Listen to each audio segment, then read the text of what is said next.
اور جب ہم دعا مانگتے ہیں اہدنا الصراط المستقیم، تو اہدنا الصراط المستقیم تو بڑا چار صراط مستقیم کیسے ہو سکتے ہیں؟ یہ بھی صحیح، یہ بھی صحیح، یہ بھی صحیح۔ مجھے محبت ہے وہ علم القرآن ہے، جی جی، اور اس پر الحمدللہ 15 سال سے ہر رمضان میں تفسیر کیا کرتا ہوں، اور برکت یہ ہوئی کہ الحمدللہ تقریباً 25 لاکھ لگے، اور وہ کتاب 3 جلدوں میں تیار ہو کر کے آئے، جو بہت ساری تفاسیر کا خلاصہ ہے۔ پہلے اپنے آپ کو صحیح کرو، آپ کا عقیدہ اور عمل صحیح ہونا، وہ اہلیکم، پھر اپنے اہل و عیال کو۔ دیکھیں یہ ترتیب ہے، یہ اب اپنی اصلاح کی ہی نہیں، اور آپ جگہ جگہ جا رہے ہیں اصلاح کرنے کے لیے۔ یا ایھا الذین آمنوا کے طرز پر جو علماء ہیں جنہوں نے محنت کی، اور ابو زید ضمیر نے صرف اردو ہی نہیں بلکہ عربی بھی پر کافی دسترس بہم پہنچائی ہے، کہ سلف کی کتابوں سے جڑے رہیں، اور جہاں انہیں کہیں شبہ ہو علماء سے باقاعدہ ربط رکھیں۔ ہاں بعض لوگ جو ہے علماء سے ربط نہ رکھتے ہوئے جو ہے اس طریقے کی چیزیں کرتے ہیں، ہم ان بردرس کا کنڈم کرتے ہیں، اور جو ہے ان کے بارے میں ہمیں کہتے ہیں کہ اس طریقے کی تقریر وغیرہ نہ کریں۔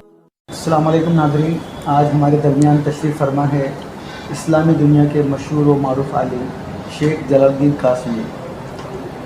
اس سے پہلے کہ میں پروگرام کی شروعات کروں، میں چاہتا ہوں کہ شیخ کا شکریہ ادا کروں کہ شیخ نے اتنے بزی شیڈیول میں ہمارے لیے وقت نکالا۔ بہت سارے طالب علم جو مدارس سے تعلق نہیں رکھتے ہیں، وہ علم حاصل کرنا چاہتے ہیں۔ آج یہ نشست اس لیے رکھی گئی ہے کہ ہم علماء کو عوام کے روبرو کریں۔ میں شیخ سے سب سے پہلا سوال یا ان سے یہ پوچھنا چاہوں گا کہ شیخ کے بارے میں شیخ ہم کو یہ بتائیں، شیخ کس بستی سے تعلق رکھتے ہیں، شیخ کا فیملی بیک گراؤنڈ کس طرح سے ہے؟ الحمدللہ رب العالمین والصلاة والسلام علی رسول الامین وعلی آلہ وصحبہ اجمعین، اما بعد، بسم اللہ الرحمن الرحیم۔ میرے والد صاحب کا نام مطیع اللہ ہے، 1 سال پہلے انتقال ہو چکا ہے۔ وہ ایک کسان تھے، اور میں ایک کسان کا بیٹا ہوں۔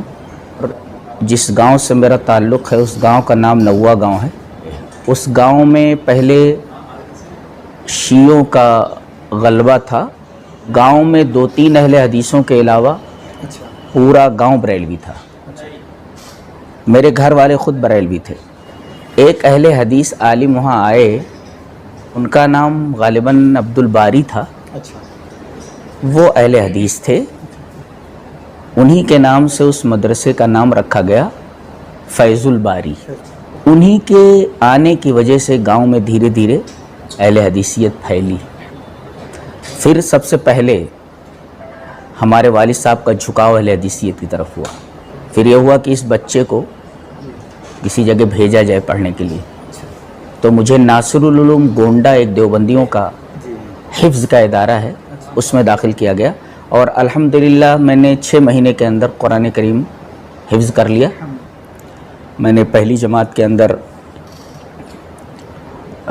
بونڈیہار جو اس وقت گونڈہ میں ہے، اور وہاں جو مدرسہ ہے مولانا عبد الرحمن مبارک پوری صاحب تحفۃ الاحوذی، جو ترمذی کے سب سے عظیم الشان شارح ہیں، اور میرا خیال ہے کہ ترمذی کی ویسی شرحیں بہت کم کی گئی ہیں، اور بہت ہی اعلیٰ درجے کی شرح ہے، ان کا قائم کردہ وہ اسکول تھا۔ میں نے تقریباً وہاں ابتدائی تعلیم 1 یا 2 سال وہاں پر حاصل کی۔ فارسی ہے، کچھ عربی ابتدائی کتابیں ہیں وہ پڑھی۔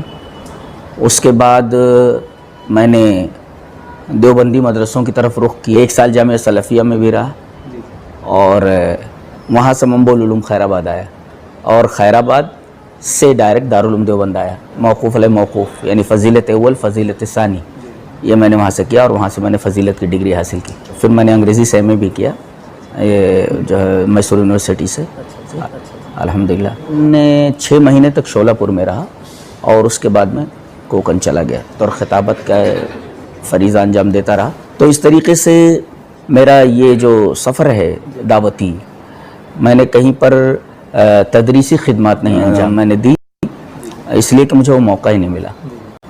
ڈائریکٹ 5 سال تک امامت و خطابت کے بعد مجھے وہ دعوے ہی کا فیلڈ ملا، اور اس فیلڈ کے اندر الحمدللہ جو ہے لوگوں نے کافی اس انداز کو پسند کیا، اور ہندوستان کے بیشتر اسٹیٹس کے اندر اور بڑے بڑے گاؤں کے اندر میرا جانا ہوا، اور وہاں پر الحمدللہ میں نے جلسوں کے اندر شرکت کی، اور مختلف موضوعات پر وہاں میں نے گفتگو وغیرہ کی۔ اس طرح لوگ جاننے لگے، سمجھنے لگے. شیخ اس میں جو آپ کا تعلیمی سفر رہا، جی جیسے کہ آپ نے کہا کہ آپ کے والدین اہل حدیث سے انہوں نے آپ کا ایڈمیشن کروایا، جی. تو یہ تو ہوا کہ آپ کے والدین جو تھے تو ان کا عقیدہ اور منہج اہل حدیث کی طرف تھا. خود آپ شعوری طور سے اس کی طرف کب بڑھنے لگے؟ کب آپ کو یہ لگا؟ کیونکہ آپ کی گفتگو سے مجھ کو یہ معلوم ہوا کہ آپ اہل حدیث مدارس سے بھی پڑھے ہیں، دیوبندی جو حضرات ہمارے بھائی ہیں ان کے مدارس سے بھی پڑھے ہیں. تو شعوری طور پہ آپ کب یہ فیصلہ کیے کہ قرآن و سنت ہی صحیح عقیدہ اور منہج ہے، اس کی تبلیغ کرنا چاہیے؟ نہیں، میں نے بتایا کہ پہلے تو ہمارے مدرسے کے اندر شروع میں کچھ بریلوی علماء تھے، لیکن ان کے جانے کے بعد وہ جو اہل حدیث عالم آئے عبدالباری، جی جی ان کی وجہ سے بچوں کے اندر اہل حدیثیت پھیلی اور رفتہ رفتہ لوگ اہل حدیث ہوتے گئے. اور میں جب فارغ ہوا تو اس وقت میں ذہنی طور پر اہل حدیث ہو ہی چکا تھا، ہم لوگ اہل حدیث ہی تھے.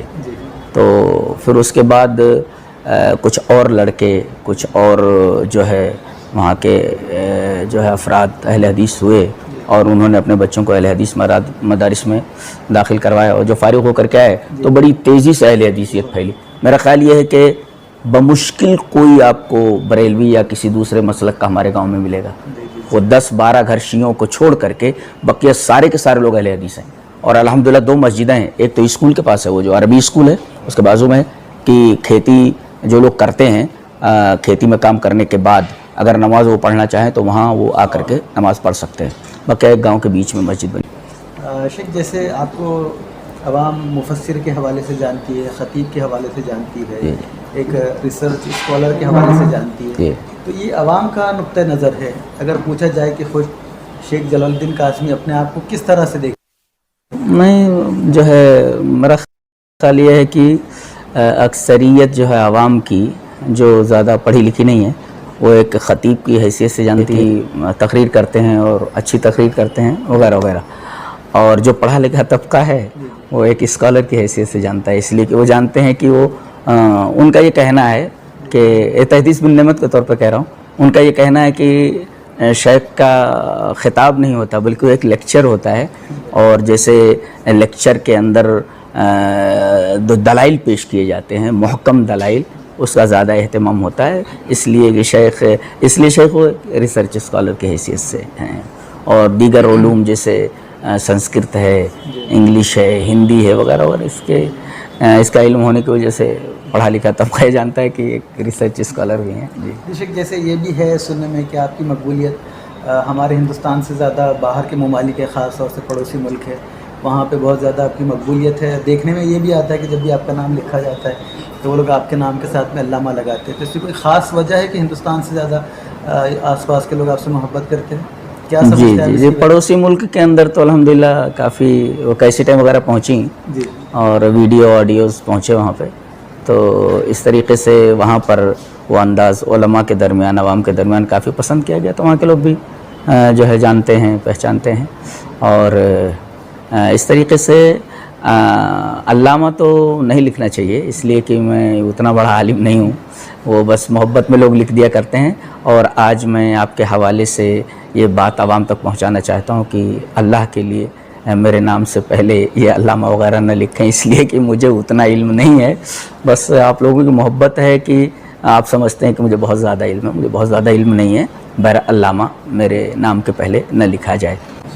جیسے آپ بتائیں کہ حفظ کے درمیان ماشاءاللہ ایک 6 مہینے میں آپ حفظ کر چکے تھے. عام طور سے مدارس کے بچوں کو جو ہم لوگ دیکھتے ہیں، کسی کو 2 سال، کسی کو 2.5 سال اس طرح سے حفظ کرنے کے لیے لگتے ہیں. تو کوئی خاص وجہ رہی کہ آپ 6 مہینے میں حفظ کر لیے؟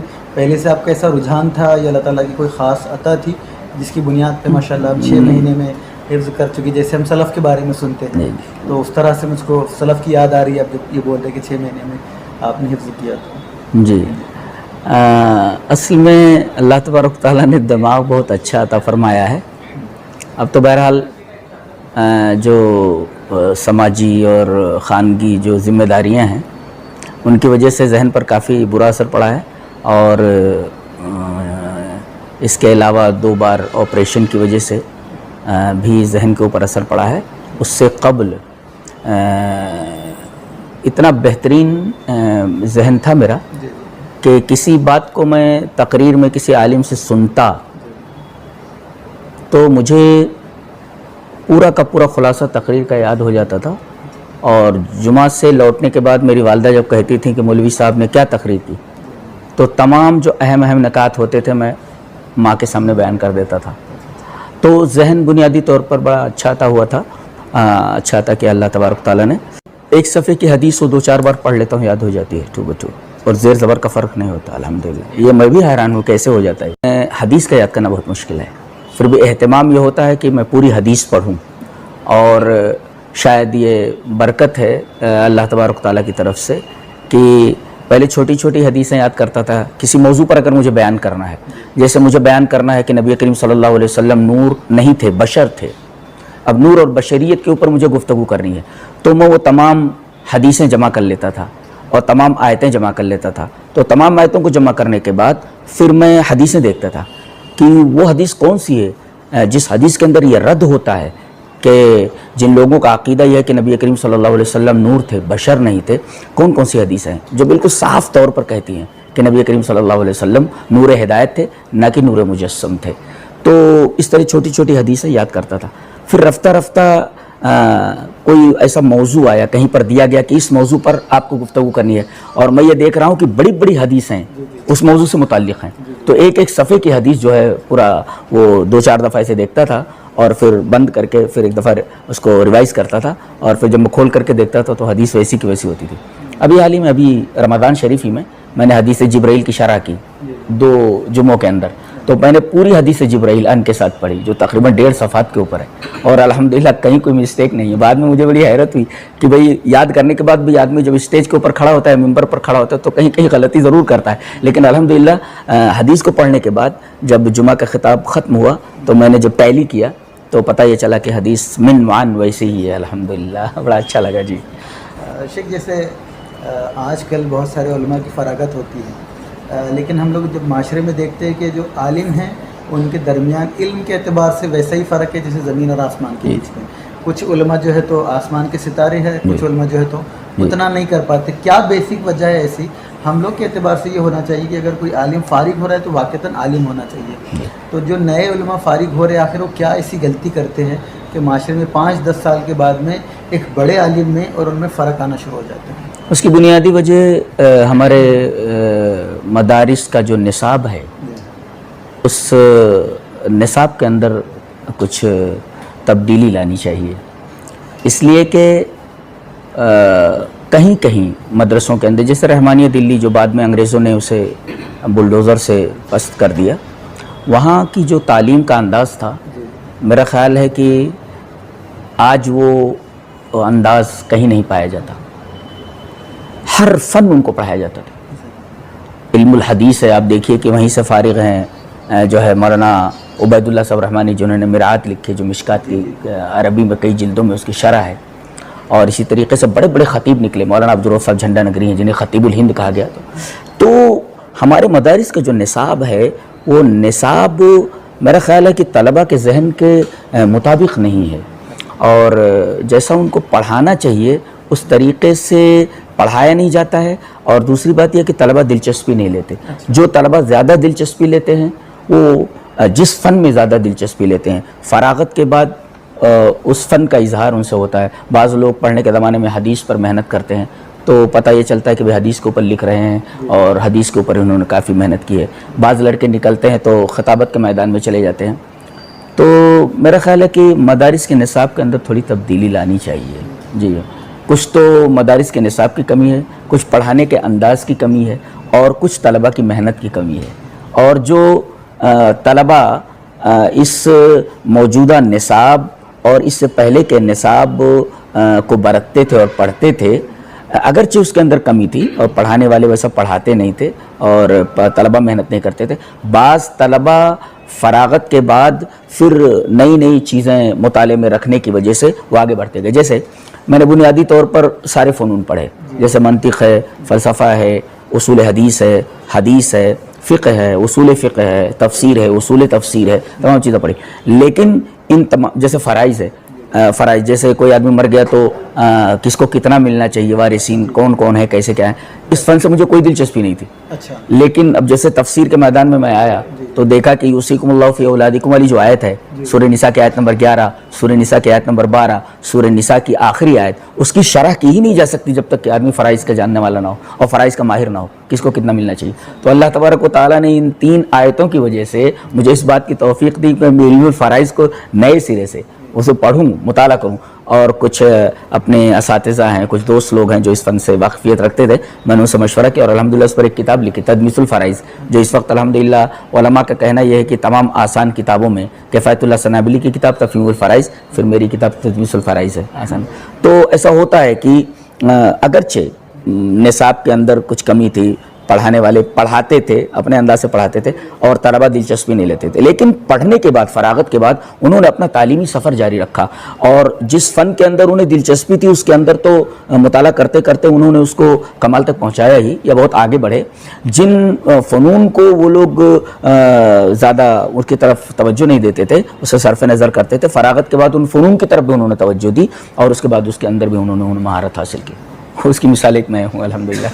اب تک تقریباً میں نے 12 علوم کے اوپر کتابیں لکھ ڈالی ہیں۔ شیخ آج آپ کا شیڈیول کیسا ہے پڑھنے کے اعتبار سے، اور دوران تعلیم کس طرح ہوا کرتا تھا، تاکہ کہ اگر شاگرد ہے پڑھ رہے ہیں تو وہ دیکھے کہ کس طرح سے آپ نے محنت کی اور اس کو کاپی کر سکے، اور آج جو علماء ہیں اگر آپ کی طرح ریسرچ کرنا چاہتے تو ان کو ایک ہلکی سی جھلک ملے کہ ہمارے شیخ اس طرح سے وقت گزارتے ہیں تو ہم کس طرح سے علم حاصل کر سکتے ہیں۔ پڑھنے کے زمانے میں تو بہرحال اتنی آسانیاں، اتنی فیسیلیٹیز مہیا نہیں تھیں جو آج کل کے دور میں ہیں۔ جیسے پہلے تھا کہ ایک گیس رکھ دیا جاتا تھا، گیس جلا کر کے رکھ دیا جاتا تھا اور اطراف میں بچے پڑھتے تھے، اس پر کیڑے وڑے بھی آتے تھے، کتنی پریشانی ہوتی تھی پڑھنے کے لیے، کہیں روشنی کم پڑ رہی ہے، کہیں زیادہ پڑ رہی ہے، بس اسی میں آپ کو پڑھنا پڑتا تھا۔ اور اس کے بعد ہم لوگ وہ ایک بوتل لے کر کے کوئی دوائی وائی کی، اس کے اندر جو ہے اس کے ڈھکن کے اندر سوراخ کر کے اس کے اندر کپڑے کا وہ ڈال دیتے تھے بتی، اور اس کے اندر مٹی کا تیل ڈال کر کے الگ الگ ہم لوگ اپنے اپنے جگہوں پر جہاں ہمیں جگہ دی جاتی تھی پڑھنے وغیرہ کے لیے اور سونے کے لیے، وہاں پر بیٹھ کر کے ہم لوگ پڑھتے تھے۔ اس طریقے سے تو میرا خیال ہے کہ آج طلبہ کو اگر وہ کسی طرح ایک بھی نہیں پڑھے گا جتنی تکلیفوں سے ہم لوگوں نے پڑھا ہے۔ کھانا بس ٹائم پہ مل گیا، جتنا مل گیا بس اسی پر آپ اکتفا کیجئے، باقی آپ جو گھر سے لے گئے تھوڑا بہت بھوجا ہے، بھوجا جس کو بولتے تھے، اور کچھ اور چیزیں لے گئے، کچھ دنوں تک چلتا رہتا تھا، باقی آپ کو بس قناعت کرنا ہی ہے جو کچھ مل گیا آپ کو۔ تو وہ پریشانی، جن پریشانیوں کو ہم لوگوں نے جھیلا ہے پڑھنے کے زمانے میں، آج کل کے طلبہ اگر ان کو وہ پریشانیاں دے دی جائیں، وہ ان پریشانیوں میں ایک بھی نہیں رہے گا، الا ماشاءاللہ سب کے سب بھاگ جائیں گے۔ تو وہ گیس رہتا تھا اس سے پڑھتے تھے، پھر وہ بتی جو رہتی تھی اس سے ہم لوگ پڑھتے تھے، لائٹ وغیرہ تو تھی نہیں، پنکھے ونکھے کا کوئی معاملہ ہی نہیں تھا، ہاں کہیں بھی جا کر کے سو جاتے تھے چھت کے اوپر، یا کہیں بستر وستر ڈال کر کے چادر ودر ڈال کر کے سو جاتے تھے۔ یہ جو تبدیلیاں آئی ہیں، اور جیسے جیسے میرا خیال ہے کہ زیادہ جو سہولتیں دی جانے لگیں، لڑکے کام چور نہیں تعلیم چور ہونے لگے، کم پڑھنے لگے اور ان کو زیادہ تر تعیش چاہیے، آسانیاں چاہیے، اور ان آسانیوں نے ان کو کام چور بنا دیا، تعلیم چور بنا دیا۔ تو یہ فرق بھی ہے ہم لوگوں کے دور اور آج کل کے دور کے اندر۔ تو وہ پریشانیاں تو ہم لوگوں نے اٹھائی ہیں کافی۔ ایسا بھی تھا کہ آج کل ہے کہ لڑکا کلاس روم سے باہر نکلا تو اب اساتذہ سے کانٹیکٹ نہیں کر سکتا۔ ہم لوگ کیا کرتے تھے کہ جس استاد سے ہم لوگ جو کتاب پڑھتے تھے اس کتاب کی تکرار کراتے تھے۔ جیسے ایک لڑکا جو زیادہ، جیسے اپنے ساتھیوں میں تھا تو میں تکرار کراتا تھا۔ تکرار کا مطلب یہ ہوتا ہے کہ استاد نے جس انداز سے پڑھایا ہے، جو بات پڑھائی، جتنا پڑھایا ہے، وہ آپ بچوں کو ساتھ لے کر کے آپ اس انداز سے پڑھائیں۔ تو پڑھنے کے زمانے میں لڑکا مدرس ہو جاتا تھا۔ تو اس انداز سے جو ہے یہ تعلیم چلتی تھی۔ اچھا کہیں کچھ بھول گئے، کہیں نہیں سمجھ میں آیا تو ڈائریکٹ استاد سے کسی بھی وقت جا کر کے ان سے سمجھ سکتے تھے۔ آج کل وہ چیز نہیں ہے۔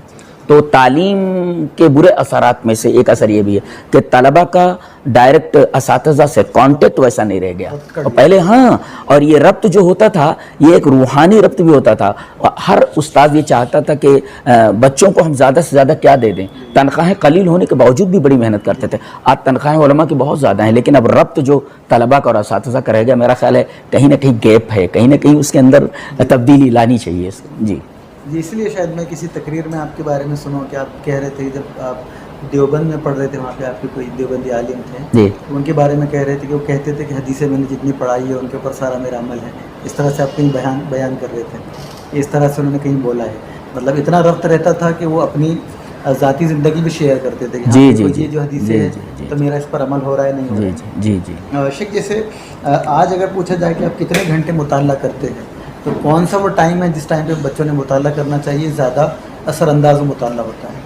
اب وہ تو اپنی طبیعت کے اوپر ہے. جیسے اب تو طبیعت ساتھ نہیں دیتی اتنا، پھر بھی جتنا ایک آئی اے ایس بچہ محنت کرتا ہے آئی اے ایس میں یا آئی پی ایس میں کامیابی حاصل کرنے کے لیے، تقریباً 18 گھنٹے تک پڑھنا اور یہی کوئی 6-7 گھنٹہ دیگر چیزوں میں لگانا اور پھر سونے میں صرف کرنا، تو تقریباً میں اب بھی 15 گھنٹے تک پڑھتا ہوں. 15 گھنٹے مطالعہ؟ جی مطالعہ ہوتا ہے الحمدللہ. یہی وجہ ہو سکتی ہے کہ آج کے جو نوجوان علماء ہیں ان میں مطالعہ کا نہیں اتنا شوق نہیں پڑھتے جی، مطالعے کی کمی بہت زیادہ. جی بہت. اگر کوئی یہ فرق ہٹانا چاہے تو اس کو چاہیے کہ 15 سے 16 گھنٹے کا جی پڑھنا ہی ہے. جی میں بھی ایک سوال پوچھا. جی دیوبند مدرسے میں پڑھ کے آپ اہل حدیث کی سیکھے؟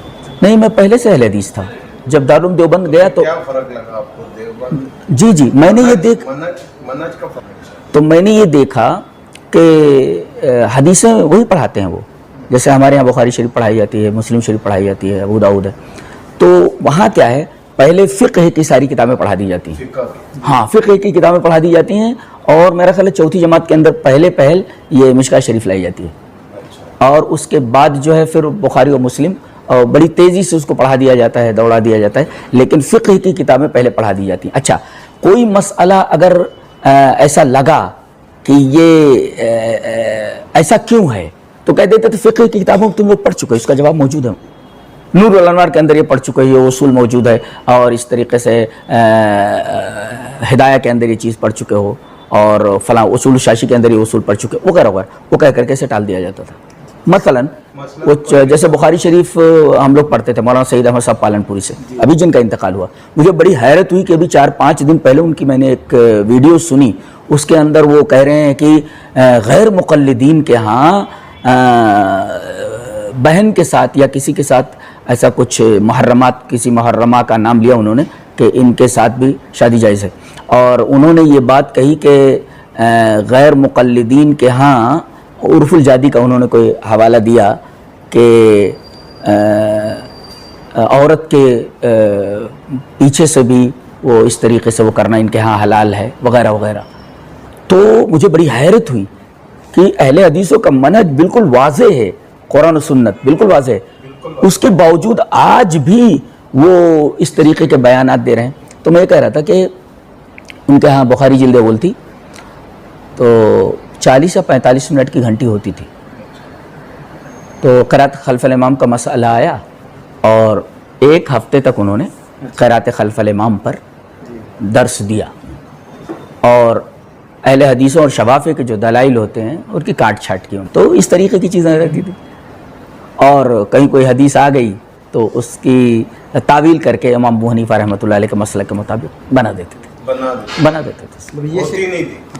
ہوتی کہاں. تو آج کل سب ظاہر آپ دیکھ سکتے ہیں نا کہ کس طریقے کی تعویلیں انہوں نے کی ہیں اور معاملہ کیا ہے. یہ کہا جا سکتا ہے شیخ کہ دارالعلوم دیوبند میں جب آپ نے پڑھا تو مزید انہوں نے آپ کو اہل حدیث بنا دیا. جی ان کے کمزور دلائل ہونے کے، ہاں اگر ان کے پاس یہ دلائل موجود ہے، مطلب نیچے تو کسی کے پاس دلائل کوئی نہیں. جی چاروں امام برحق. جی اس پہ کیا چاروں امام کیسے برحق ہو سکتے ہیں؟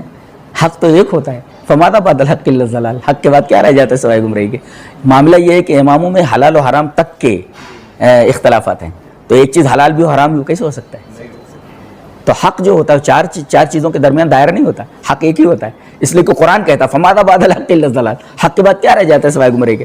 4 باتیں حق نہیں ہوتی ہے. تو کسی بچے سے بھی پوچھئے کہ 2 کتنے ہوتے ہیں، بولے 4 ہوتا ہے. کوئی کہیں 5 ہوتا تو کیسے وہ مانے گا؟ بچہ نہیں مانتا اس کا. اس لیے حق ایک ہی ہوتا ہے. جی، اور ہمارے رسول صلی اللہ علیہ وسلم نے تو یہ فرمایا کہ میں تمہیں مہجت بیضا پر چھوڑ کر جا رہا ہوں. اب مہجت بیضا کا مطلب یہ ہے کہ کوئی راستہ ایسا ہے جس میں اندھیرا ہو، تو ظاہر ہے اندھیرے راستے پر آدمی جگہ جگہ ٹھوکریں کھا کر گرے گا، لیکن راستہ اتنا روشن ہو کہ راستے کے پورے نشے و فراز، یہاں تک کہ سوئی بھی اگر گری ہوئی، کوئی کانٹا بھی وہاں موجود ہو، آدمی کو نظر آ جائے تو آدمی غلطی کہاں کر سکتا ہے. تو ہمارے نبی یہ فرما رہے کہ میں نے تم کو مہجت بیضا پر چھوڑا ہے، روشن شاہراہ کے اوپر. ہمیں تو ایک ایک چیز دکھ رہی ہے، تو 4 چیزیں ہم کو کیسے ایک راستے پر چھوڑا ہے، تو 4 راستے کیسے درست ہو سکتے ہیں؟ اور جب ہم دعا مانگتے ہیں اہدنا الصراط المستقیم، تو اہدنا الصراط المستقیم تو بڑا صراط مستقیم ایک ہی ہے. تو شیطان کو بھی پتا ہے کہ صراط مستقیم ایک ہی ہے، تو 4 صراط مستقیم کیسے ہو سکتے؟ یہ بھی صحیح، یہ بھی صحیح، یہ بھی صحیح. 4 چیزیں کیسے صحیح ہو سکتی؟ شیخ ہماری اہل حدیث مساجد، آئیڈیل اہل حدیث مسجد کیسا ہونی چاہیے؟ میں سوال کی وضاحت کر دیتا جی ہوں. یہ سوال اس طرح سے پوچھنا چاہ رہے ہیں کہ جس طرح سے اللہ کا شکر ہے کہ مسجدیں بناتے ہیں جی تو ہوتا ہی ہے کہ لوگ آ کے 5 وقت کی نمازیں پڑھ کر چلے جاتے ہیں. تو مسجدوں کو فعال کس طرح سے بنایا جا سکتا ہے؟ مسجد کی چھت کے نیچے کن کن طرح کے کام کیے جا سکتے ہیں؟ اگر اس کا تفصیل سے جواب دیں انشاءاللہ تو ساری مساجد جو چلا رہے ہیں ان کے لیے انشاءاللہ یہ ایک پہلے تو مسجد کے جو متولیان ہیں ان کا انتہائی مخلص ہونا ضروری ہے اور دین پسند ہونا ضروری ہے. قرآن حکیم میں ہے کہ انما یامر مساجد اللہ من آمن باللہ والیوم الآخر، اللہ پر ایمان ہو، آخرت پر ایمان ہو، کسی سے ڈرتے نہ ہو. اور اس میں بھی ہے کسی سے ڈرتے نہ ہو. اگر متولی مصلحت پسند ہو جائے تو پھر کام نہیں ہوتا. جی جی اسے اسٹرکٹ ہونا چاہیے کہ اللہ کے رسول نے فرمایا حدیث سے موجود ہو تو یہیں چلے گی یہ. جی جی اور اسی طریقے سے دوسرا معاملہ ہے تو متولیان جو مسجد کے ذمہ داران ہیں ان کے اندر وہ صفات ہونی چاہیے جو قرآن حکیم بتاتا ہے. ایک تو یہ کہ ایمان باللہ ہو، یوم آخرت، اللہ سے ڈرنے والے ہو. جب اللہ سے آدمی ڈرے گا تو حلال و حرام کی تمیز کرے گا. مسجد میں مسجد تعمیر ہو تو اس میں حلال و حرام کا جو مسجد کی تعمیر کے وقت جو پیسے جمع کیے جاتے ہیں حلال و حرام کی تمیز ہونی چاہیے. غلط پیسے مسجد میں نہ لگائے جائیں. اور اس کے اندر جو نوجوان ہیں جو دین کی طرف مائل ہیں اور ایک حلقہ بنا لیں، ایک گروہ بنا لیں اور پھر وہ دروس کا اہتمام کریں وقتاً جیسا ان کے لیے آسانی ہو مسجد میں جس طریقے سے، تو وقتاً فوقتاً دروس کا. اور شروع میں عقیدے کو ترجیح دیں. پہلے عقیدہ بتائیں لوگوں کو، عقیدہ بتائیں. پھر عقیدے کے بعد سب سے ضروری چیز ہمارے لیے ہے کہ جو سب کے لیے ایک آئیڈیل کی حیثیت رکھتی ہے کہ ہم نماز کس طرح پڑھتے ہیں، تو ان کی نماز پہلے صحیح کرائی جائے. تو اس طریقے سے عقائد پر دروس ہوں، اس طریقے نماز کے اوپر دروس ہوں. پھر جیسے جیسے مسائل آگے بڑھتے جائیں اسی طریقے سے دروس جاری رہیں. اور وقتاً فوقتاً علماء کو بلا کر کے جو مسائل کے اوپر درک رکھتے ہوں وہاں پر جو پیش آمدہ مسائل ہیں ان مسائل کو علماء سے دریافت کریں. باقاعدہ اس کی ویڈیو شوٹ کی جائے اور دوسروں تک، وہاں جو لوگ موجود رہیں وہ تو سنیں ہی، دوسروں تک وہ کیسٹیں پہنچائی جائیں. تو ایک تو دروس کا سلسلہ، دروس میں عقائد کو پہلے رکھیں اور اس کے بعد نماز جو کہ 5 وقت ہمارے لیے ضروری ہی ہے تو اس کو صحیح کروائیں. اور باقاعدہ وہ نوجوان جو ہے مسجد کے علاوہ فیلڈ ورک بھی کریں، لوگوں کو بلا کر کے لائیں، ان سے بات کریں کہ چلیے بیٹھیے وغیرہ وغیرہ. وہ طریقہ کیسا بھی ہو سکتا ہے. تو یہ ساری چیزیں مسجد کے اندر ہونی چاہیے. ایک تو متولیان اچھے ہوں، دوسرے نوجوانوں کا ایک حلقہ ہو، نوجوانوں کا ایک گروہ ہو جو مسجد میں اس طریقے کے کام کرے اور باہر فیلڈ ورک بھی کرے اور لوگوں کو اس مسجد میں آنے کی دعوت دیجیے. جی شیخ، اس میں ایک وضاحت اس طرح سے چاہتا ہوں کہ اگر مسجد کی چھت کے نیچے بیت المال کا نظم کیا جائے وہ ضروری ہے. ایسا تو نہیں ہے کہ مسجد کی حرمت جو ہے تو پامال ہو رہی ہے کہ بیت المال کا سارا بات چیت وہاں پہ ہو رہی ہے، اس کے بارے میں آپ کا کیا خیال ہے؟ نہیں، بیت المال کا قیام تو بہرحال ضروری ہے اور اجتماعی نظم بیت المال کا ہونا چاہیے. اور اس سلسلے میں نے ایک عالم کا بیان بھی سنا جو مجھے بہت اچھا لگا. میرے دوستوں میں سے مدنی ہے وہ، تو انہوں نے کہا کہ دیکھیے ساری چیزیں کی جاتی ہیں.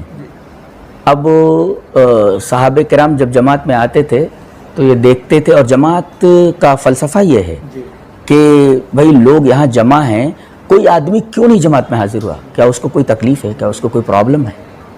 تو معاش کا بھی بڑا گہرا تعلق ہے ایمان سے. کبھی کبھی کفر جو ہو، کبھی کبھی آدمی کو فقر کفر تک پہنچا دیتا ہے. تو ایک بیت المال کا نظام ہونا چاہیے باقاعدہ، اور وہ نظم کیسے قائم کیا جائے وہاں کی سہولت کے اعتبار سے باقاعدہ وہ ہو اور مستحقین تک وہ چیز پہنچائی جائے. جی وہ ضروری ہے. اس کی گنجائش ہے؟ بالکل ہونی ہی چاہیے. جی جیسے شیخ ایک کوئی مسجد سینٹر کی حیثیت رکھتی ہے، اس کے جو وہاں پر آ کر علم حاصل کرنے والے جو اہل حدیث حضرات ہیں وہ دور دور سے آتے ہیں. مثلا اگر آپ کا جمعہ رکھا جائے تو بعض لوگ 70 کلومیٹر سے 80 کلومیٹر سے آتے ہیں آپ کا جمعہ اٹینڈ کرتے ہیں.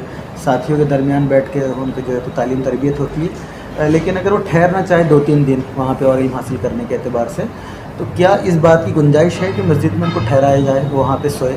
بالکل نہیں کوئی مذاق نہیں. باقاعدہ اصل میں کیا ہوتا ہے کہ آج کل مسجدوں کا جو استعمال ہے جو صحابہ کرام کے زمانے میں ہوا کرتا تھا، تابعین کے زمانے میں، تبع تابعین کے زمانے میں، ایک تو یہ عبادت گاہ کی حیثیت رکھتی ہے بنیادی طور پر.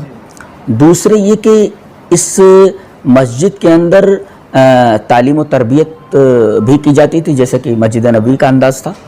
یہاں تک کہ سزاؤں کا بھی اہتمام مسجد کے اندر کیا جاتا تھا. ثمامہ بن اسال کو اسی مسجد کے اندر باندھ دیا گیا تھا. ساریۃ میں سواری مسجد سے باندھ دیا گیا تھا باقاعدہ. اور باقاعدہ وہاں پر فیصلے بھی کیے جاتے تھے. کوٹ بھی ہوا. جی کوٹ بھی تھا وہ. یعنی جس طریقے سے ہم نے مسجد کو صرف نماز کے لیے محدود کر رکھا ہے یہ ایک جو بڑا تنگ تصور ہے مسجد کے تعلق سے. بلکہ نبی کریم صلی اللہ علیہ وسلم کے زمانے میں دیکھا جائے تو یہ ایک روحانی مرکز کی حیثیت بھی رکھتی تھی, روحانی مرکز باقاعدہ, اور سماجی کام بھی ہوا کرتے تھے. کچھ غلہ ولا بٹنا ہوا تو وہاں پر باقاعدہ کھجوریں لٹکا دی جاتی تھی, مستحقن آ کر کے وہ کھجوریں وہاں سے اوپر سے ایسا لٹکا رہتا تو اس میں سے لے لیا کرتے تھے. جی تو یہ ساری چیزیں ہوتی تھی. جی شیخ اللہ کے رسول نے کئی پیسن کو دی, اس میں سے ایک پیسن کو یہ کہ کچھ لوگ ایسے آئیں گے میرے بعد جو قرآن تو پڑھیں گے لیکن حلق کے نیچے سے نہیں اترے گا, نماز ایسی پڑھیں گے تو تم لوگ یعنی اپنی عبادت یا نماز کو, قرآن کی تلاوت کو ان کے سامنے حقیر سمجھو. ہم آج کے زمانے میں اس سے کس کو قرآن نہیں. اب پہلے یہ تو جو حدیث نبی کریم صلی اللہ علیہ وسلم نے بیان فرمائی یہ خوارج کے تعلق سے ہے کہ وہ بڑے ہی متقی اور پرہیزگار بظاہر ہوا کرتے تھے, قرآن بہت اچھا پڑھتے تھے, کھڑے ہوئے نماز میں تو روتے تھے وغیرہ وغیرہ. لیکن چونکہ ان کا بنیادی عقیدہ یہ تھا کہ کوئی آدمی اگر گناہ کبیرہ کا مرتکب ہو جائے تو وہ اس کے لیے جہنم ہے اور وہ ہمیشہ جہنم میں رہے گا, کبھی نکالا نہیں جائے گا. تو گناہ کبیرہ کا مرتکب کافر ہے, اور جیسے ایک جو عام کافر ہوتا ہے اس طریقے کا کفر اس نے کر دیا, ہمیشہ جہنم میں رہے گا. تو ان کے کچھ غلط افکار اور غلط عقائد کی وجہ سے نبی کریم صلی اللہ علیہ وسلم نے ان کے بارے میں پیشین گوئی فرمائی کہ قرآن تو پڑھتے ہیں لیکن گلے سے نیچے نہیں اترتا, یعنی قرآن حکیم ان کی زندگیوں میں نافذ نہیں ہے. تو در حقیقت وہ ایک خاص گروہ کے بارے میں کہا گیا, لیکن اس گروہ کا منہج جو بھی اختیار کرے گا قیامت تک وہ اسی کے اندر مانا جائے گا. مثلا مغضوب علیہم کی تفسیر جب پوچھی گئی نبی کریم صلی اللہ علیہ وسلم سے تو آپ نے فرمایا مغضوب علیہم سے مراد یہود ہیں اور ضالین سے مراد نصارہ ہیں. اب کوئی یہ کہے کہ بھئی مغضوب علیہم سے مراد یہودی ہیں, مغضوب علیہم سے مراد ضالین سے مراد نصارہ ہی ہیں, اس کا یہ مطلب نہیں ہے, بلکہ اس وقت یہود اور نصارہ ہی تھے. اب قیامت تک جو لوگ بھی اس طریقے کی فکر رکھیں گے جیسا کہ یہود فکر رکھتے تھے, جس طریقے سے ضالین فکر رکھتے ہیں اسی طریقے کی فکر قیامت تک جو لوگ رکھیں گے وہ سب ضالین اور یہود کے جو ہے دائرے میں آئیں گے. تو یہ جو حدیث ہے ایک خاص فرقے کے بارے میں ہے جو خوارج کے بارے میں, یہ ایک تصور ہے کہ ان لوگوں کی فکر لے کر کے جو بھی آگے بڑھے گا وہ اس کے اوپر منطبق ہوگا. لمبی نماز پڑھتے ہیں, عبادت کرتے ہیں, جی لیکن کئی حدیثوں کا انکار کرتے ہیں اور اپنی عبادت کو صحیح سمجھتے ہیں. دیکھیں ایسا ہے کہ یہ ایک لمبا ٹاپک ہے, ایک طویل ٹاپک ہے کہ تکفیر کن کن مسائل میں کی جا سکتی ہے کہ یہ در حقیقت یہ مسلمان نہیں ہیں, اور کون کون سی چیزیں ایسی ہیں کہ کفر کا ارتکاب کرنے کے بعد بھی آدمی مسلمان ہی رہتا ہے. مثلا اس میں پہلی چیز تو یہ ہے کہ اگر استقراء ہے, زبردستی کی گئی, جیسے عمار ابن یاسر کے ساتھ, ان کے بارے میں تو آیت نازل ہوئی کہ ان کو پانی میں اتنے غوطے دیے جاتے تھے کہ ان کے ہوش برقرار نہیں رہتے تھے. پھر ان سے کہا جاتا تھا کہ محمد کا انکار کر, تو انکار کر دیتے تھے, بہت ساری چیزوں کا انکار کر دیتے. تو آ کر کے وہ کہتے تھے روتے ہوئے کہ اللہ کے رسول میں سے ساتھ ایسی ذاتیں کی جاتی ہے اور میرے منہ سے ایسی چیزیں نکل جاتی ہیں جن کا تعلق کفر سے ہے. تو آیت کریمہ نازل ہوئی اور آپ نے ان کو سنا ہے, من کفر باللہ من بعد ایمانی, کہ جو آدمی اپنے ایمان کے بعد کفر کر لے اس حال میں وقلبہ مطمئن بالایمان, اور اس کا دل جو ایمان کے اوپر مطمئن ہو تو اس کے اوپر یہ چیز لاگو نہیں ہوتی. تو کفر کا ارتکاب کرنے کے بعد بھی آدمی کافر نہیں ہوتا, اس لیے کہ ایک استقرار, اور ایک ہوتا جہل, اسے معلوم نہیں ہے. بہت سارے لوگ ایسے ہیں جو بہت سارے کفریہ اور شرکیہ کاموں کا ارتکاب کرتے ہیں لیکن وہ جانتے نہیں, لہذا ہم انہیں یہ نہیں کہہ سکتے کہ ان کا شرک کفار مکہ کے شرک کی طرح ہے. یہ جہالت یہاں آڑے آگے. اور اسی طریقے سے بہت ساری چیزیں ایسے, جیسے ایک آدمی نے کہا تھا کہ جب میں مر جاؤں تو مجھے جلا دینا, اس لیے کہ میں اللہ کے سامنے میں حاضر نہیں ہونا چاہتا. تو دیکھیے اس نے ڈائریکٹ اس بات کا انکار کیا کہ مجھے دوبارہ زندہ نہیں کیا جا سکتا, اللہ اس بات پر قادر نہیں کہ مجھے دوبارہ زندہ کر سکے. یہ دیکھو ایک عقیدہ اس نے بنا لیا, لیکن اللہ نے اس کو زندہ کیا, باقاعدہ اس کے تمام اجزاء کو راکھ کے جمع کرنے کے بعد اسے زندہ کیا, اور اس کے بعد پوچھا تو نے ایسا کیوں, کہا تیرے خوف سے. ایسا ہوتا ہے, کبھی کبھی ایسا ہوتا ہے کہ زبان سے سبقت لسانی کی وجہ سے کفریہ کلمات نکل جاتے ہیں. جیسے وہ آدمی جس کے بارے میں اللہ کے رسول نے فرمایا کہ اللہ فرماتا ہے کہ بندہ جب توبہ کرتا ہے تو اللہ کتنا خوش ہوتا ہے. اسے ایک تمثیل سے سمجھایا گیا کہ ایک آدمی ایک جنگل میں بھٹک گیا, اس کا اونٹ بھاگ گیا جس کے اوپر اس کا پورا توشہ لدا ہوا تھا, پانی لدا ہوا تھا. اب اس نے اونٹ کو بہت ڈھونڈا لیکن ملا نہیں, ایک درخت کے نیچے جا کر کے بیٹھ جاتا ہے اور رونے لگتا ہے, روتے روتے سو جاتا ہے کہ اب تو میں مر جاؤں گا, اس سہارا سے میں نکل نہیں سکتا. اچانک وہ اونٹ اس کے سامنے حاضر ہوتا ہے, کھڑا ہوا ہے, تو اتنا خوش ہوتا ہے وہ کہ اس کی زبان سے نکلتا ہے کہ اللہ تو میرا بندہ ہے میں تیرا رب ہوں. تو دیکھیے اس کی زبان سے کفریہ کلمہ نکلا, لیکن چونکہ وہ سبقت لسانی ہے, وہ کہنا نہیں چاہ رہا تھا لیکن اس کی زبان سے. تو اس ایک ٹاپک ہے یہ باقاعدہ, اس پر کبھی انشاءاللہ میں تفصیل سے انشاءاللہ بلڈانہ میں کبھی بھی تکفیر کے جو شروط ہیں کہ تکفیر کے شرائط کیا ہیں, کہ کیسے کہ آپ یہ تکفیر کر سکتے ہیں کہ آدمی دائرہ ایمان سے ایک دم خارج ہو گیا, تو اس پر انشاءاللہ رکھیں گے. سوال تھا مسجد کے تعلق سے, میں نے بامبے میں دیکھا ہے کہ مسجدیں جو بنایا گئے ہیں اور اس کے اوپر جو فلور ہے اس پہ لوگ رہ رہے ہیں فلیٹس ہیں. شیخ یہ سوال پوچھنا چاہ رہے ہیں کہ بامبے میں اس طرح سے کہ نیچے مساجد ہے جی. اور اوپر فلیٹ سسٹم میں لوگ رہ رہے جی ہیں, جی. اس طرح سے مسجد ہو سکتی ہے؟ اور ایک اور دوسرے انداز سے یہ کہ مسجد کے سامنے حصے میں دکانیں نکالی جا سکتی ہے جی جی. اگر روڈ سے مسجد کا معاملہ ایسا ہے کہ جہاں تک مسجد کے لیے جو چیز لی گئی ہے وہ مسجد ہے وہ مسجد جی. اس کے علاوہ اگر آپ دکانیں وغیرہ نکالنا چاہیں تو میں جہاں تک سمجھتا ہوں کہ اس کے علاوہ جگہ میں نکالی جائے وہ. اس کے علاوہ دکان جی مسجد کی شرعی حد میں نہیں ہونا. جی جی, میں جہاں تک سمجھتا ہوں ایسا. کہ بہت سارے لوگ ایسے ہیں کہ جو 20 یا 25 سال یا 30 سال کی عمر میں اہل حدیث ہوتے ہیں, اس وقت ان کو قرآن و حدیث سے محبت ہو جاتی ہے, چاہتے ہیں علم حاصل کرنا, لیکن اس عمر میں جا کر مدارس سے علم حاصل کرنا پاسبل نہیں ہوتا ہے. اس طرح کے جو نوجوان ہیں تو انہوں نے کس طرح سے علم حاصل کرنا چاہیے؟ اگر ان کو ایک راہ مل جائے آپ کے پاس سے کہ یہ کتابیں پڑھنا چاہیے اور اس طرح کا ٹریک فالو کرنا چاہیے تو انشاءاللہ ان کے لیے کوئی رہنمائی ہوگی. جی, جواب اس کا یہ ہے کہ اگر کسی نوجوان کو عربی زبان نہیں آتی تو بیسیکلی میں یہ کہوں گا کہ دھیرے دھیرے وہ عربی سیکھیں, اس لیے کہ اصولی طور پر پوری شریعت عربی میں ہے. اب یہ آپ دیکھیں مرزا جو جہلمی ہے انجینئر, وہ کیسی کیسی غلطیاں کرتا ہے عربی نہ جاننے کی وجہ سے. مثلا استخلافہ کا ترجمہ وہ اوسا سے کرتا ہے, یعنی استخلاف کا مطلب خلیفہ بنایا. آپ اس کا ترجمہ اگر کوئی کہ جو وصیت کیا تو اس میں حضرت علی رضی اللہ تعالی عنہ کی فضیلت کا پہلو نکال رہا ہے وہ. تو استخلاف الگ ہے, اور وصی بنانا, وصیت کر دینا کہ میرے بعد یہی خلیفہ بنیں گے, تو اس لفظ سے وہ چیز نہیں نکلتی ہے.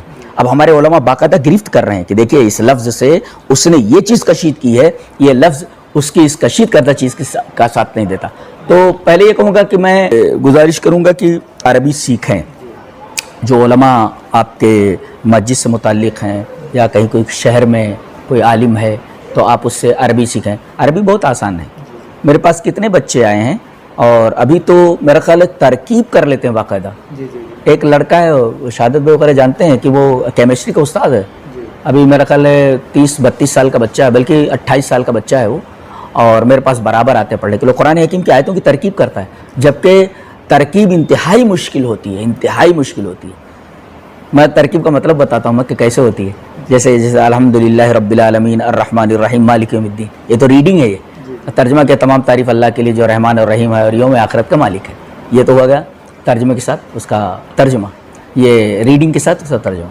لیکن اب ترکیب کریں گے تو کیسے کریں گے؟ الحمد مبتدا, لام جار, اللہ مجرور موصوف, رب مضاف, العالمین مضاف الیہ, مضاف اپنے مضاف سے کی صفت اول اللہ موصوف کی, الرحمن صفت ثانی, الرحیم صفت ثالث, مالک مضاف, یوم مضاف الیہ, الدین مضاف الیہ, مضاف اپنے مضاف الیہ سے مل کے مضاف الیہ, مالک مضاف کا, مالک مضاف اپنے مضاف الیہ کی صفت رابع اللہ موصوف کی, اللہ موصوف اپنی چاروں صفتوں میں مجرور ہوا, امر فجار کا جار اپنے مجرور سے مل کر متعلق ہوا, ثابت المقدر کے ثابت المقدر پر متعلق سے مل کر خبر, مبتدا اپنی خبر سے مل کر جملہ اس میں خبر ہے. یہ بہت مشکل ہے, یہ وہ کرتا ہے وہ اعلیٰ درجے, وہ سہیل. تو یہ اور انہوں نے یہ اپنا شیڈول بنا لیا ہے کہ ہر دن یا ہر دوسرے دن کسی ایک آیت کی وہ ترکیب کرتے ہیں, اور کہیں گڑبڑ ہوتا ہے تو مجھ سے پوچھتے ہیں, فون پر پوچھ لیتے ہیں یا ملتے ہیں, ابھی آئے گا وہ تو وہ پوچھ لیتے ہیں. تو دیکھیے سیکھا اس نے آ کر کے. اور ایک لڑکے نے تو 1.5 سال اپنی نوکری چھوڑ کر کے باقاعدہ لندن سے پڑھ کر کے آیا. وہ جانتے ہیں اس کو, لندن سے پڑھ کر کے آیا.